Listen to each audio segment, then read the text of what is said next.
জয় নিতাই গৌর হরিবল। সর্বসাধু গুরু বৈষ্ণব চরণে দণ্ডবৎ প্রণাম এবং আমার শিষ্য সকল ছেলে মেয়েদের প্রতি অনেক অনেক ভালোবাসা শ্রদ্ধা জানিয়ে, ছোট ছোট যারা দর্শকবৃন্দ আছো সবাইকে অনেক অনেক ভালোবাসা জানিয়ে আজকে কয়েকটি প্রশ্নের উত্তর জানব। আগামী গুরু পূর্ণিমা আসছে। এই গুরু পূর্ণিমা কবে, গুরু পূর্ণিমা কি, কেন গুরু পূর্ণিমা পালন করা হয়, আর গুরু পূর্ণিমার দিন কি কি করবে কি কি করবে না। আমার কয়েকটা শিষ্য ছেলে মেয়ে আমাকে ফোন করে জানতে চেয়েছিল, যার জন্য আমি ভাবলাম যে একটা ভিডিও করে দেওয়া যাক, সকলেই দেখে শিখে নিতে পারবে, শুনে নিতে পারবে। তো গুরু পূর্ণিমা কবে? আগামী 25শে আষাঢ় গুরু পূর্ণিমা, ইংরাজির 10ই জুলাই বৃহস্পতিবার। পূর্ণিমা থাকছে রাত্রি 2টা 4 পর্যন্ত। আরেকবার বলছি, 25শে আষাঢ় ইংরাজি 10ই জুলাই বৃহস্পতিবার, পূর্ণিমা থাকছে রাত্রি 2টো 4 পর্যন্ত। এই দিন হচ্ছে গুরু পূর্ণিমা। তাহলে গুরু পূর্ণিমা কি, কোথায় থেকে এই গুরু পূর্ণিমা সৃষ্টি হলো? আসলে প্রাচীনকাল থেকেই গোবিন্দ আমার, প্রভু আমার, গুরুদেবকে কিন্তু উঁচু স্থানে রেখেছেন। স্বর্গরাজ্যেও দেবতাদেরও গুরু আছে, গুরু বৃহস্পতি আছে। তো প্রাচীনকাল থেকে গুরুদেবের প্রতি একটা শ্রদ্ধা জ্ঞাপন করার কিন্তু কথা অবশ্যই আছে। গোবিন্দ আমার নিজেই এই গুরুদেবকে কিন্তু শ্রদ্ধা জ্ঞাপন করেছিলেন। তাই তো বলা হয় গুরু হচ্ছে পতিত পাবন। গুরুদেব কি করেন? আমাদের মনের অন্ধকারকে দূর করে থাকেন। অজ্ঞানং তিমিরং ধস্য জ্ঞানঞ্জন শলাকায়া। আমাদের মনের যে অন্ধকার, সেই অন্ধকারকে দূর করে থাকেন গুরু। গু শব্দের অর্থ হচ্ছে অন্ধকার, রু শব্দে অন্ধকারকে দূর করা হয় গুরুদেব। তাই শ্রী গুরুদেবকে কিন্তু পতিত পাবনও বলা হয়। আর ভগবান গোবিন্দ আমার এই জীবের নিস্তারের জন্যই কিন্তু গুরু রূপে প্রতিটি মানুষের দ্বারে দ্বারে গিয়ে জীবের নিস্তার করে থাকেন। গুরু রূপে প্রতিটি মানুষের দ্বারে গিয়ে জীবের নিস্তার করে থাকেন। আর এই ভুবনে গুরুর রূপ ধরেই গোবিন্দ আমার ঘুরে বেড়ান। তাই গোবিন্দ কিন্তু গুরুদেবকে সর্বোপরি স্থানে রেখেছেন।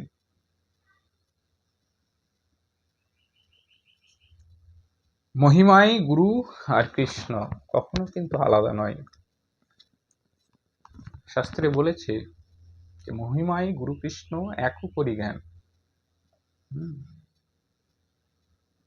গুরু আজ্ঞা হৃদে সব এক পরিমাণ। গুরুর যে বাক্য, সেই গুরুর বাক্য কিন্তু গোবিন্দের বাক্য একই। তাই গুরু ভজলে গোবিন্দ ভজা হয়। গুরুর বাক্যকে কখনো আলাদা ভাবতে নেই।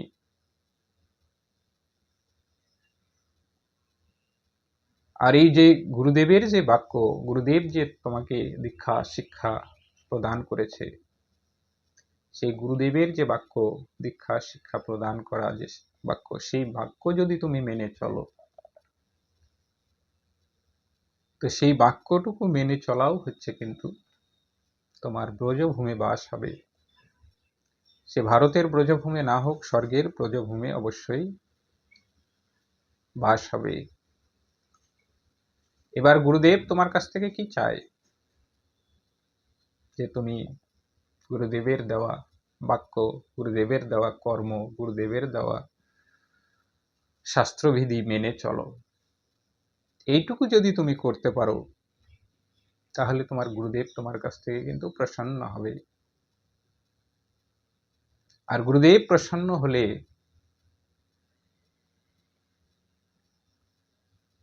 তোমার আর কোনো কিছুতেই বিঘ্ন আসে না। গুরুদেব যদি প্রসন্ন থাকে, তাহলে কোনো কিছুতেই কিন্তু বিঘ্ন আসে না। আর গোবিন্দ আমার গুরুদেবকে এমন জায়গায় রেখেছেন, দেখো শাস্ত্রে এটাও বলেছে, কৃষ্ণ রুষ্ট হলে গুরু রাখিবারে পারে, কিন্তু গুরু রুষ্ট হলে কৃষ্ণ রাখিবারে না রে। গুরুদেব যদি রুষ্ট হয়ে যায়, তাহলে কিন্তু গোবিন্দ নিজেও সেই গুরুদেবকে মানাতে পারে না। তাই অবশ্যই গুরুদেবের প্রতি শ্রদ্ধা জ্ঞাপন অবশ্যই দরকার।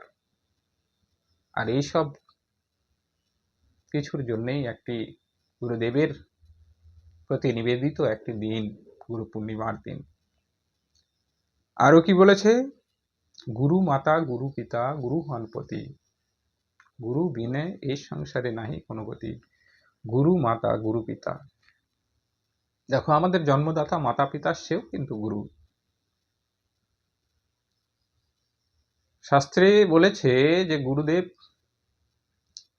মাতা পিতাও গুরু, আদি গুরু মাতা পিতা। এবার যতক্ষণ দীক্ষা হয়নি ততক্ষণ মাতা পিতা কিন্তু গুরু। দীক্ষা হলে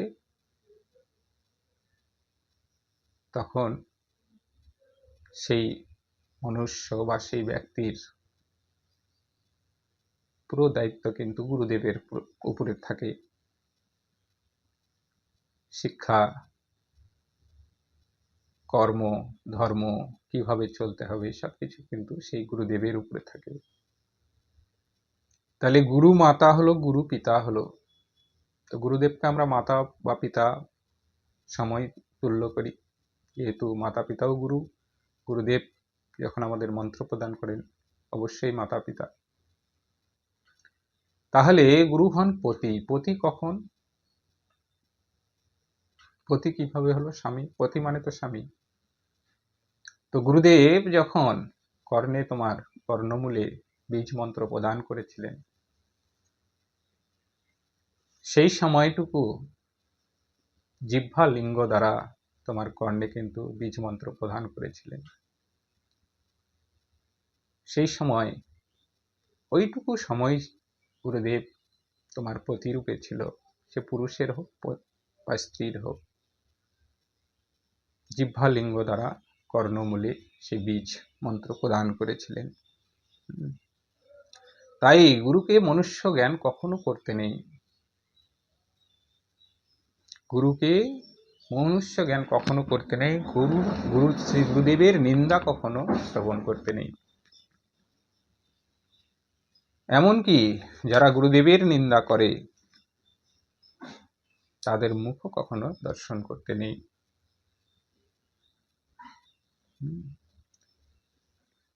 এবার মনে করো, শাস্ত্রে এটাও বলেছে যে গুরুদেব গুরুদেবই হয়, তাকে তুমি কৃষ্ণতুল্য জ্ঞান মনে করে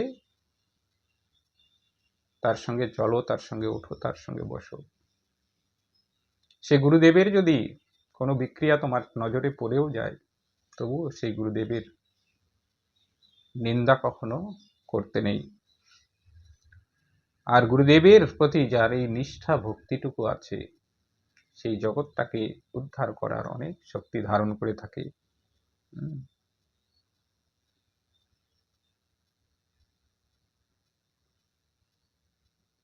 তাই বলছি, এই জন্যেই গোবিন্দ আমার সনাতন ধর্মে শ্রী গুরুদেবকে সর্বোপরি রেখেছেন।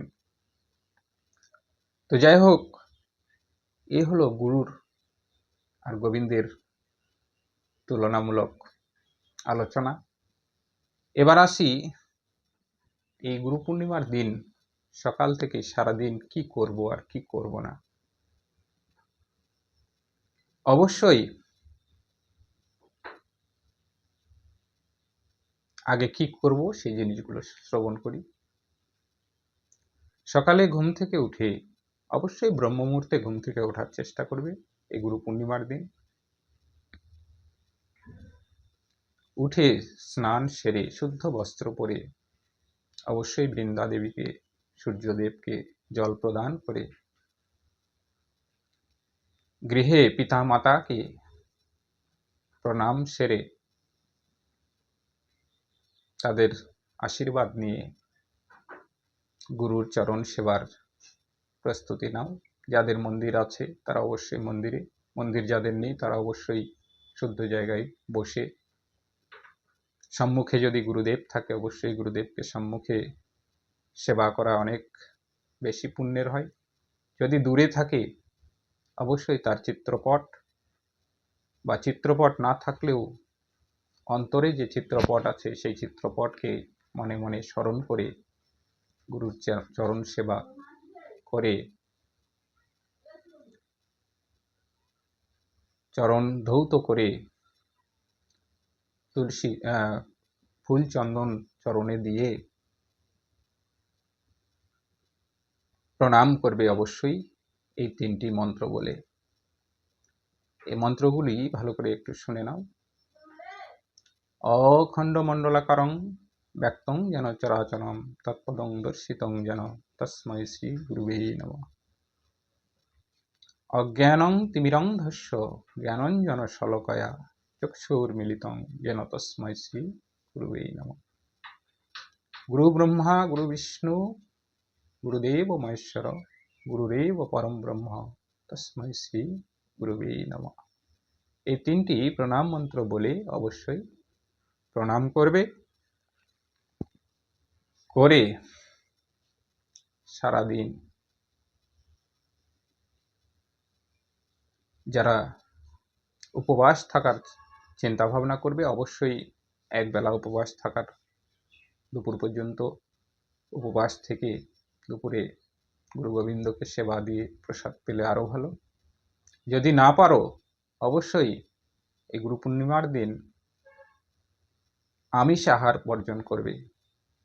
মাছ মাংস ডিম পেঁয়াজ রসুন আমিষ আহারের মধ্যে ধরা হয়। এই আমিষ আহার অবশ্যই বর্জন করবে। সারাদিন যারা জপ নিয়েছো অবশ্যই মালা জপ সারাদিন করার চেষ্টা করবে। যারা পঠন পাঠন করতে পারো তারা অবশ্যই যার বাড়িতে যে গ্রন্থই আছে, গীতা হোক, ভাগবত হোক, রামায়ণ হোক, মহাভারত হোক, যেটা আছে সেই গ্রন্থ অবশ্যই এই গুরু পূর্ণিমার দিন পাঠ বা শ্রবণ করা অনেক কল্যাণকর হয়ে থাকে। অবশ্যই গুরুদেবের দেওয়া বাক্য, কর্ম এবং ধর্ম যেগুলো তোমাকে শিখিয়েছে, যেগুলো তোমাকে প্রদান করেছে, সবচেয়ে বড় জিনিস হচ্ছে গুরুদেবকে প্রণাম, সম্মুখে প্রণাম করা বা দূর থেকে প্রণাম করার থেকে গুরুদেবের প্রতি আত্মনিবেদন, অর্থাৎ গুরুদেব যে ধর্ম কর্ম তোমাকে শিখিয়েছে সেগুলো নিয়ম নিষ্ঠার সঙ্গে মেনে চলা। সারা বছর নাও যদি পারো এই গুরু পূর্ণিমার দিন অবশ্যই সেই সব নিয়ম, সেই সব কর্ম, সেই সব ধর্ম অবশ্যই মেনে সারা দিনটা অতিবাহিত করার চেষ্টা করবে। আর অমাবস্যা পূর্ণিমার দিন রাত্রে অন্ন সেবা করতে হয় না। পারলে পরে শুকনো রুটি, সুজি, শুকনো ফলমূল সেবা নিয়ে এভাবে সারা দিনটি অতিবাহিত করবে। আর একটা জিনিস, আর কি কি করব না, অবশ্যই আমিষ আহার করব না। যারা যারা সারা বছর নিরামিষ এখনো হওনি, সাত্বিক প্রসাদ ভুজি এখনো হওনি, তারা কখনোই এই দিনটিতে আমিষ আহার করবে না, হিংসা নিন্দা পরচর্চা এই দিনটা কখনোই করতে যাবে না।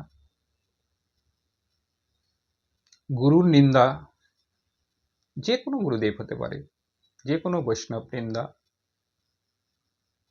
যে কোনো ব্যক্তির নিন্দা, এগুলো থেকে এই দিনটি, গুরু পূর্ণিমার দিনটি অবশ্যই সবসময় দূরে থাকবে।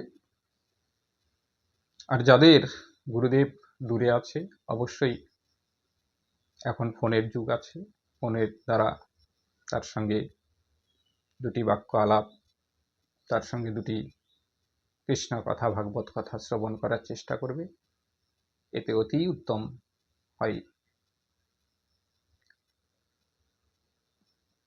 আর একটা জিনিস, এই গুরু পূর্ণিমার দিন কৃষ্ণ দ্বৈপায়ন ব্যাস জন্ম নিয়েছিলেন। ব্যাসদেবের পুজোও অনেক জায়গায় করা হয় এই গুরু পূর্ণিমার দিনে। গুরু পূর্ণিমার দিন মহাদেবের পুজো করা কিন্তু খুব ভালো। গুরু পূর্ণিমার দিনে মহাদেব সপ্তঋষিকে জ্ঞান প্রদান করেছিলেন। সপ্তঋষি ঋতু, পুলহ, পুলস্ত, ত্রিয়ম্বিরা, বশিষ্ঠ, মরীচি, এই সপ্তঋষিকে জ্ঞান প্রদান করেছিলেন মহাদেব। তো অবশ্যই যাদের বাড়িতে শিবলিঙ্গ আছে, যাদের বাড়িতে মহাদেবের চিত্রপট আছে, অবশ্যই ফুল, বেলপাতা, ধূপ, ধুনো দিয়ে শিব মহাদেবকে এদিন পারলে অভিষেক করে একটু সেবা পূজার চেষ্টা করবে, তাহলে আরও সংসারে উন্নতি এবং মঙ্গলের দিকটি বেয়ে আসবে। তো এইভাবে এই গুরু পূর্ণিমার দিনটি অবশ্যই পালন করার চেষ্টা করবে। আশা করি সকলেই বুঝতে পেরেছ। তো সবাইকে আবারও অনেক অনেক শুভকামনা গুরু পূর্ণিমার জানিয়ে আজকের মতো এখানেই বিশ্রামে রাখছি। রাধে রাধে, জয় নিতাই গৌর হরি বল।